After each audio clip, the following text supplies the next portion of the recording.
বাঁদর জাম্পই হচ্ছে, বাঁদর জাম্প।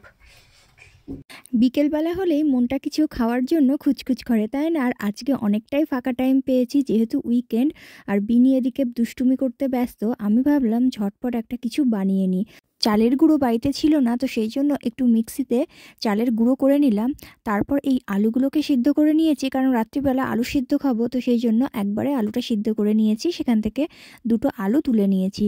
এর মধ্যে 2 চামচ মতো চালের গুঁড়ো দিয়ে দিয়েছি, আর একটু নুন আর একটু চাট মশলা দিয়েছি, আর অল্প একটু কাশ্মীরি লঙ্কার গুঁড়ো দিয়েছি, না হলে ঝাল হয়ে যাবে, বিনি খেতে পারবে না।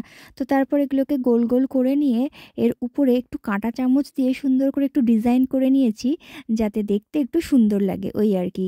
তারপর আর কি এগুলো সবগুলো একসাথে রেডি করে নিয়েছি এইরকম শেপ করে। তারপর গরম তেলের মধ্যে এগুলো লো টু মিডিয়াম ফ্লেমে দিয়ে কিছুক্ষণ ভেজে নিয়েছি।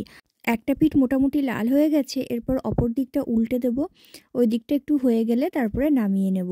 এটা তো হতে হতেই আমার মনে হচ্ছে কখন নামাবো আর কখন খাবো। আর যেহেতু এটার মধ্যে চালের গুঁড়ো দেওয়া আছে, সেজন্য ব্যাপারটা কিন্তু বেশ ক্রিস্পি হয়েছিল। চলো এবার একটু গরম গরম টেস্ট করে দেখি কেমন হয়েছে। খেতে কিন্তু সত্যি দুর্দান্ত হয়েছিল।